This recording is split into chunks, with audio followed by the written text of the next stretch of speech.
Welcome to the Making of Me podcast, where we explore the defining moments that shape extraordinary people into who they have become. Our three guests is Trea Da Fit Artist, online fitness coach, music artist, podcast host, and the founder of Next World Fitness. Trea did not arrive at this walk through a dramatic health crisis uh, or a rock bottom moment. He arrived through a click, and the moment he got paid for doing something on his own terms and realizing that the traditional path was never going to fit him.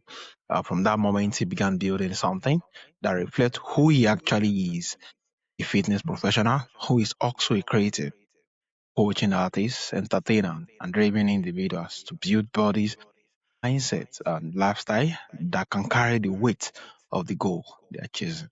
His podcast is our Sculpt and Create. His network is Fit Master Peace Collab, and his message is simple. Your health is not separate from your own success. It is the foundation of it. Yeah, it's really a pleasure and honor having you on the show. Thank you, man. Appreciate you for having me, man. Yeah, thank you so much. So Trey, before the coaching, before the music and the platform, who were you? What did growing up teach you about creativity, discipline, and what kind of life you actually want? I mean, coming from a town where I'm from, where it's not back in the Indies, growing up and so forth. Coming from where I'm from, you had to we didn't have a whole lot going on.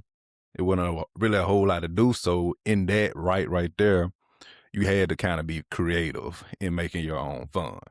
So definitely that helps with the creativity of thing. And, discipline, you didn't really like understand discipline back then growing up as a child, but you just know that you had that passion, that love for something, and you wanted to see it through no matter the time it took, no matter the effort that went into it, and the feedback you probably getting as well, or, in doing it and so forth. So in that own right, you kind of build a discipline through the love and passion that you have for something. So I guess as you get older, that same love and passion drives you towards the discipline and wanting to keep creating whatever that case may be. It might be a different lane. It might be a focus or goal you have in mind now that you was a child, but you can tap back into that old childlike mindset and still bring out the passion or whatever it is that you're trying to portray as an adult too as well. Hopefully that answers your question. Yeah, amazing. Yeah, having to grow up and a whole lot of things get to fit in perfectly as the journey hmm began. Yeah, so you knew that traditional job space did not fit you. What did that misalignment feel like from the inside? And how long did you stay in it before trusted what you were feeling? Okay, so I started working when I was my first job was 16. So I always kind of wanted to have my own money and so forth. I mean, mom and dad, they did, they were doing for me. It wasn't like I was lacking for anything. I just wanted my own thing. It was just certain things I wanted and they just wasn't going to get it, so I like, man, I want to work. I wanted to work since like 14. And then they were like, nah, just wait, and then when I turned 16, they went on and let me do it. So I was just buying me clothes and shoes, really, you know what I'm saying? The stuff that they weren't going to really, the extra stuff that they weren't going to really going to get. But taking it back a little bit more, my first time, I would say, for as being an entrepreneur was when I was younger. I was like 9, 10 years old. I was selling I ain't gonna go into full backstory of how that came to be, but I was selling bubble gum for 3-cent bubble gum for like 25 cents in school when I saw this bubble gum at the gas station, and I was selling it. I like got the idea to sell it to kids at school and so forth. So I remember that like struck uh I guess you can have a epiphany moment or something like that at a young age, but I didn't really know what to do with that until later on. Like I said, going back fast forward, when I was 16, working, that was a dream. I was making my own money then.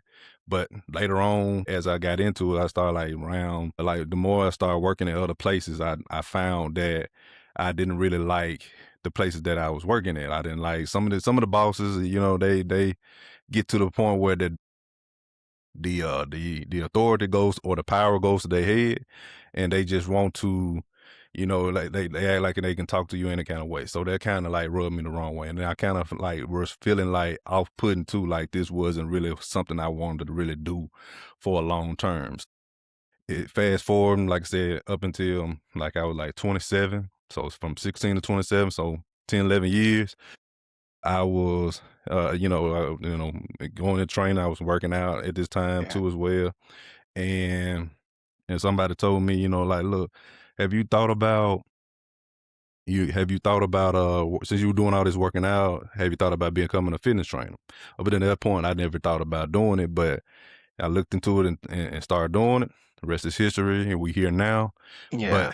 But before that though, like I said, what clicked, what made it click from that transition from that 10, 11 years of working on a regular 9 to 5 is when I first got paid after my first client and so forth. And it wasn't much, but when I first got paid, I like, this what it is. Yeah.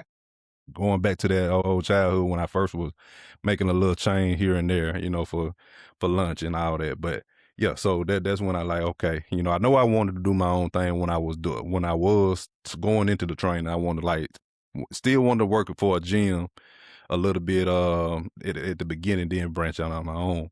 It didn't happen like that, so I had to go on my own. And when I first got paid, my from my own for my own volition, I went out and actually set a price and did this and that, and somebody paid me for it. I like, yeah, this really what I want to do. That's the feeling I want. And I didn't never get that. It was sort of that feeling when I got at 16, but it kind of died out. But because other people in your ear telling you need to do this and this boss saying this and that. But when I did on my own and got paid on my own for what I say I want to do, that's when it clicked for me. Amazing. The fact that, yeah, when you're actually more like the things you get to enjoy, people get to start paying for it, which is your own. It become more fun compared to the traditional system where more like what you see, it's what's Yep. available. And yeah, it's really amazing. So fitness culture often talk athletes and gym enthusiasts. You would deliberately choose to speak to creative and artists. What made you see the gap? And what does that audience need that mainstream fitness coaching never give them? Well, okay. So I've been a fitness coach for over a decade now. So, and maybe like a couple years, in a year, close to 2 years or so forth, I've been looking to go into the niche for artists and entertainers. But before then, I was more so like I didn't really have a niche. It was just general, like basically whoever needed help and said they wanted help, I was helping them if I could help them.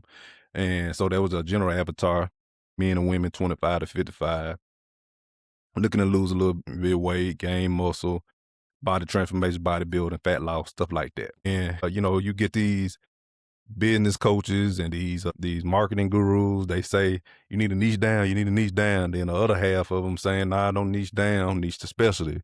And I'm like, which is it? You know what I'm saying? So if I'm really gonna niche and find a lane, I need to go down instead of them saying I'm being a generalist. How do I do this?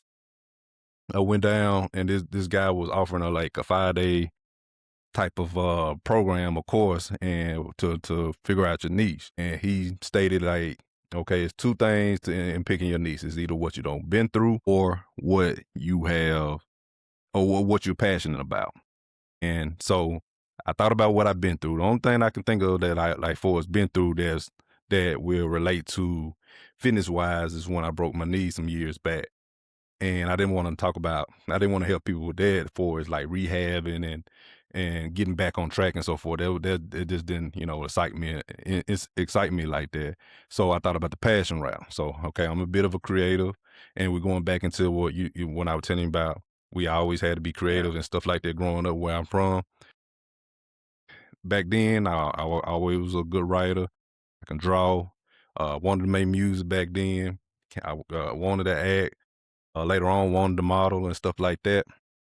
So I started thinking about that more. So I said, well, since I'm looking to get back into that, so I'm starting to make music myself too as well. Now, some years back I started making some and then I like, okay, well, let me just cater to them then. And that's kind of how it started. So that's with choosing my niche. And when I start thinking about it more and more, you think about the artists and entertainers, specifically music artists, musicians, Yeah. actors, models. those type of people, they constantly on the road, traveling, flying on the road, and also their schedules are very hectic, demanding. So it's hard for them to actually get in a diet or fitness routine more effectively and efficiently. So that's where I come in with offering it online, especially since they can't, especially with it being in person, they can't really stay stationary long enough to do what it needs to be done or required of them when they're working with a person a trainer in person. Online, I'm going wherever they go because I'm in the back pocket, so to speak. So that's kind of how I was born. I'm a bit of a creative myself, and I seen the lane for that to help artists, entertainers in that space. Because when you look at them, all often when they job requires them to be a level of fitness and Yeah. aesthetic wise, and on the health wise and performance wise. So then most people, everybody needs fitness, but with artists and entertainers, they job kind of demands them to be fit, or else they won't be able to do what they do. Yeah, this is really amazing, especially the course you actually take, having to narrow it down to, yeah, what is that particular thing you're good at, and also what are you passionate about. And you have to kind of look down the trend that, yeah, our creativity speaks a whole lot, and that of fitness. And it's really amazing. And thank you so much for sharing your process. So you build Next World Fitness, a podcast and Fit's Masterpiece Collab. We are also a music artist. What does managing all of that require of you day to day? And how does your own fitness practice make it possible? Well, now for as the music, I want to be transparent. For as the music, I'm in the research and development stages on that. I haven't recorded anything, but I got quite a few songs written up, and still finding, looking for beats, still refining my craft and skills and stuff like that. So, but I'm definitely planning to get something out here and there until I get this to a place where I can have more time to focus on the music and making it going all out, albums or however it need to be, one wherever it takes me. But with that said, how do I do everything else for us? The fitness business, which is Next World Fitness, and then the creative network, creative and fitness network called Fit Master Speaker Lab, and the podcast called Sculpt and Create. How do I get all those in?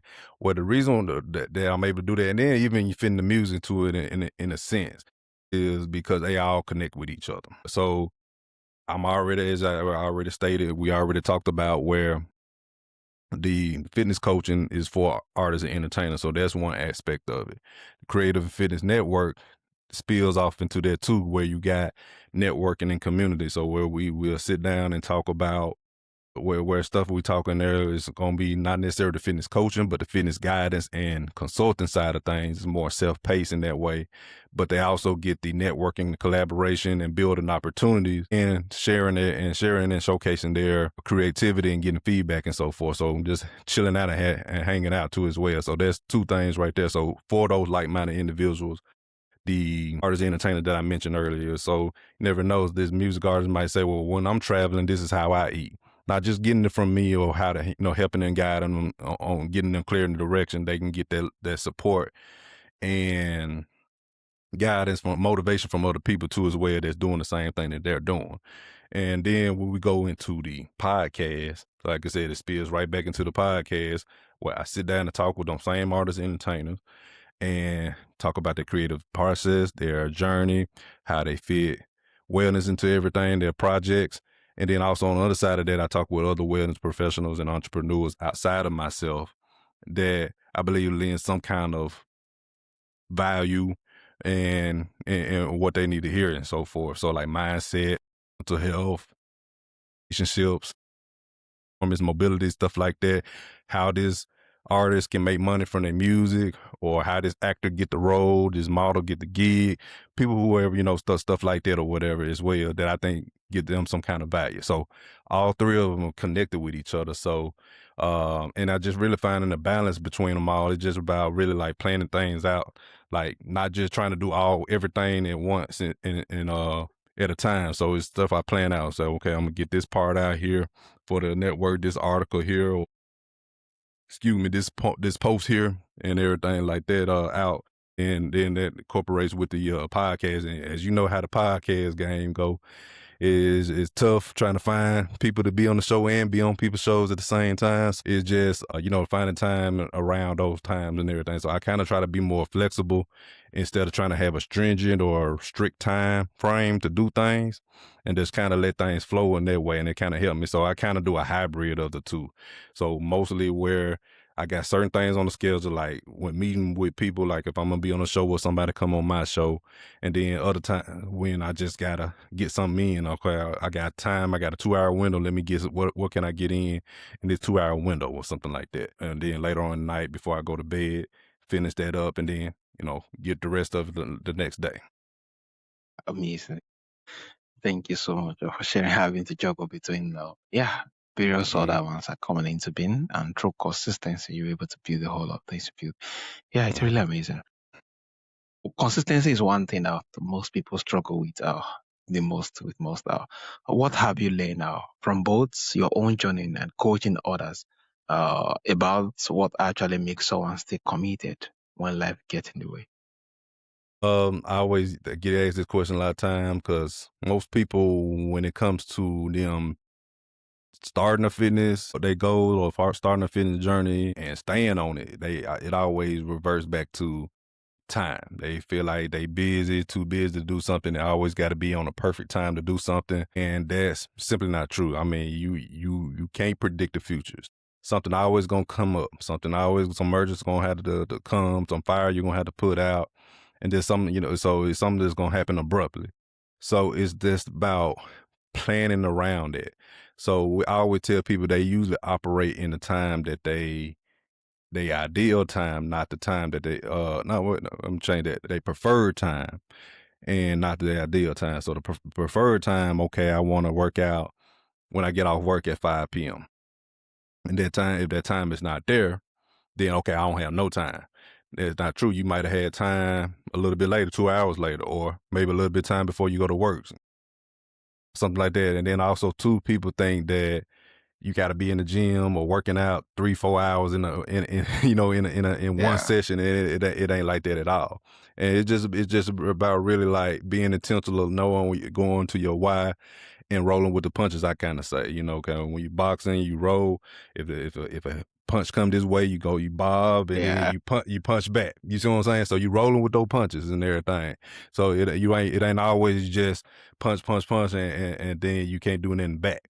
So yeah, so you got to roll with it and come back with the punch and so forth. So that's kind of how I tell them how you can be able to keep doing this for a long time if you don't operate in your preferred time, operate in your ideal time, and don't have that all or nothing approach. Like, you know, progressing each and every week, getting better, 1% better every week. yeah, 1% better every weekend. Yeah, having to kind of just keep showing up, and yeah, this is really amazing. So looking back at the version of you that first got paid on his own term and felt something like, what are you most grateful for about refusing to settle because of the coach, the artist, and the builder it has made you? My relentlessness to quit, basically the mental dexterity and the the drive you got to have to keep doing it. When you get all these no's, and most people don't want to hear no. They want to hear yes all the time, and you gon' hear no. I don't care how successful it is, you always gonna get a no. Yeah. But it's also me hearing on no's and learning from them no's, and still pushing forward and still loving this at the same time. So that's what a few things I would say I'm grateful for, and the clients that I have been able to help that have actually did the work, and then they come back and say, "Man, thank you, Trey. I wouldn't been able to do this without you. You Mm. have opened my eyes, and you have helped me, and I still use what you have gave me to this day." Stuff like that. So that keeps me going, and that's what I'm grateful for. I would say in my career, those are the few things that I'm grateful for in my career the most. Yeah, amazing having to train others and seeing the outstanding results that come from it or into the process yeah, you have gone through. So yeah, amazing. So the phrase scope your masterpiece sits at the center of everything you do. What does it mean, and how does it connect the physical, creative, and personal into one coherent idea? I can use Scup and Craig for that in a sense or whatever, to kind of explain it and bring it home. But Okay, when I name a podcast called Sculpt and Create, it's more like the sculpt side, even though sculpt can be akin and related and definitely fits for the artistic a realm or space, but more so when you think about sculpting, I think about fitness. Fitness is a body, a work of art as well. You Yeah. sculpting yourself into a certain person that, you know, like a person 300-400 pounds went down to 150, don't look like they did when they were 300-400 pounds. So that's a work of art in itself. You know what I'm saying? And you working out to a certain place where you weren't able to move a certain way, you weren't able to make these high jumps, or you weren't able to perform the way you do and stuff like that. That's a transformation. That's art mechanics there, you know. So you look at sculpting and doing that. So that's why I say that's the fitness side of things. And then we say the create, that's the creativity for the artists, entertainers, and stuff like that. What they do in a creative way, making music and making art pieces in all type of facets and forms. And then when you bring it all to home, when I say sculpt your masterpiece, not only just sculpting your body, sculpting your health, but it's also sculpting your life, sculpting your career, and everything like that. All these are contributors to your own individual masterpiece. Yeah, scoping everything. Yeah, all of them are combined towards creating your own masterpiece. Yeah, thank you so much for sharing. So what are the biggest fitness mistake you see creative and artists making? And why do those mistakes keep happening even when people genuinely want to be healthier? The biggest thing I see for us creators doing is the mindset for the most part. They look at fitness as a hindrance more than an asset. Mm, And what I mean by that is they look at like it's secondary and not primary. So they like to their creativity. So if I'm creating like this, and then, like I said, I don't been into when you don't you writing a song and you get entrenched in it for like, okay, it's high, it's exciting to you, and 3-4 hours go by. You don't know where them 3-4 hours yeah, went, you know, and everything. But you trying to create this song.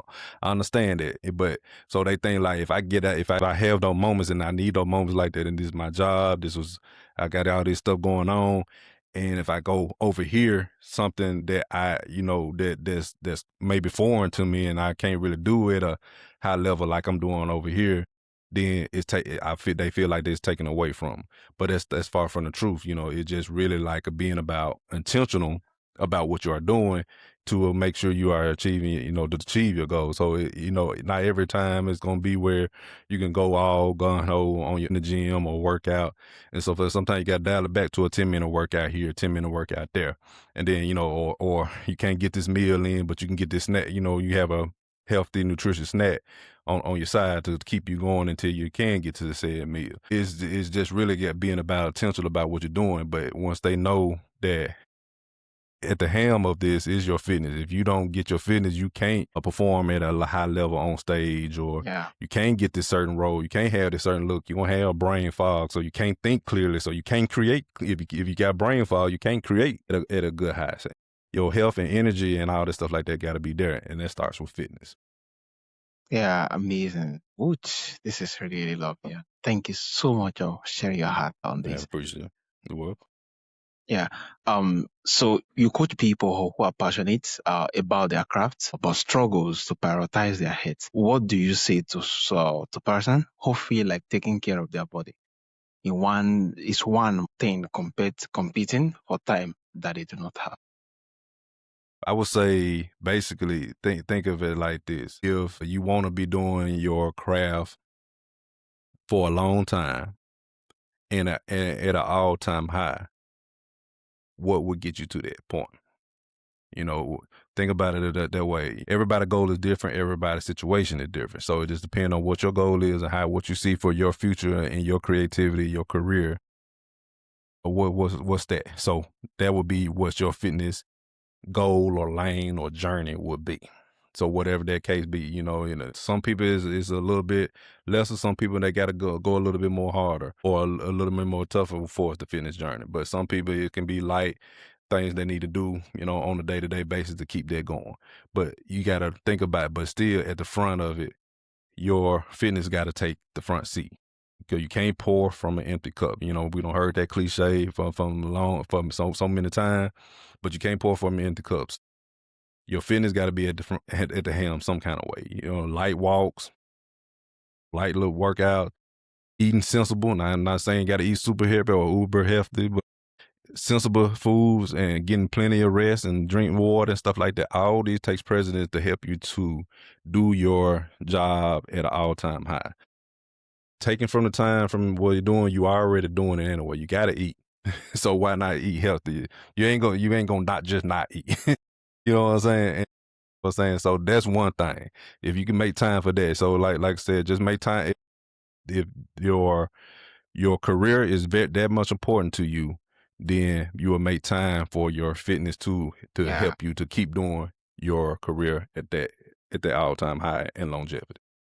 Yeah, amazing. Having to sit down and reevaluate each and everything. That definitely you have to go to eat, and definitely you can't pour from an empty cup. And having to look at it from this very way, make it easy for you to prioritize what is needed and what is needed part time, and you being able to assess needs and find out time that work best for you. Yeah, this has really been amazing. So, lastly, what do you hope next World Fitness Scope and create do for artists or creative who is quietly putting their heads last right now, and the one who has not yet connected their body to their purpose? Or what do I hope it does? Yeah, what do you hope? Yeah. Well, for Scope and Create is a podcast, so I just say all three. So the fitness is definitely the core, the coaching and so forth. That's definitely at the core to help you to fuel everything else that you're doing out in life. For to be able to tackle the demanding schedules, the long arduous practice and refining your craft and the long traveling and stuff like that. Your fitness need to be that first and foremost. And then the second, and that's what Next World Fitness does for artists and entertainers. Now, when we talk about the Creative Network, that's also helping get that clarity and direction, and also getting that motivation and from other people like you and doing the same things you are doing. So if he or she can do it, I can do it too. This is what they're Yeah. doing. This might help me. So not only just hearing it from me, cause like, yeah, you got to tell me that, cause I'm paying Yeah. you to do that. You know what I'm saying? So you got other people that's on the craft that's doing it too as well. Okay, this is what, and it's helping them. Then maybe this work for me, as well. So that's what Fit Masterpiece Collab is doing on that side, and then also where they can meet like-minded people to further their careers and their creativity in a new way that they probably wasn't privy to. Definitely want to have a tribe, a community that's definitely here for everybody. We everybody helping everybody. And then when we talk about Sculpt and Create, there's definitely with the talk piece where we talking to people, have stories about people who are already going down that path, the things that they are doing that can be helpful to what you are going through or you are thinking about, or even help you to avert certain mistakes that you might have made if you didn't if you didn't hear our podcast. So it's a knowledge base. So all three combined to help that artist in their physical, personal, and career growth. So that's what your listeners and people will get, and the creators, artists, and entertainers all alike will get once they join inside of the Next World Fitness, I would say, space. Yeah, amazing. Thank you so much once again for sharing your heart. So, from our audience who would love to reach out, to connect to you on the podcast and to reach out to you with our coaching, how can they reach out and where is the best platform? Oh yeah, so they can reach me at my email. I mean, not my email, my website, www.nextworldfitness.com. So NEXT. There's pretty much my information is on there. You can definitely Google Sculpt and Create, but I haven't updated for putting my podcast on there. But you can Google that, but and just Google Trea Da Fit Artist, TreaDaFit Artist. I won't be hard to find. You'll see me on Facebook, Instagram, and all that, where you can find the podcast too as well, and other information that you might need, to either catch us out, and then also be able to if you're looking to join our service or join the network for being a member. Yeah, amazing. Thank you so much, Trita. Thank you for this conversation that's been energetic and that's also grounded. Yeah, your story is a reminder that the most powerful business not are often built not from the grand plan, but from the moment of alignments, the first payments, the first click, and the first sign that things were made for and the work you are doing are finally the same thing. Yeah, from traditional parts that never fits to a fitness and creative world you build entirely on your own things. Yeah, you are a proof that taking care of yourself is not a distraction from your purpose. It is the very thing that make it possible. That's really be a pleasure and honor having you on the show. Trey. Thank you, man. Thank you, man, for having me, man. Been a blast. Yeah, thank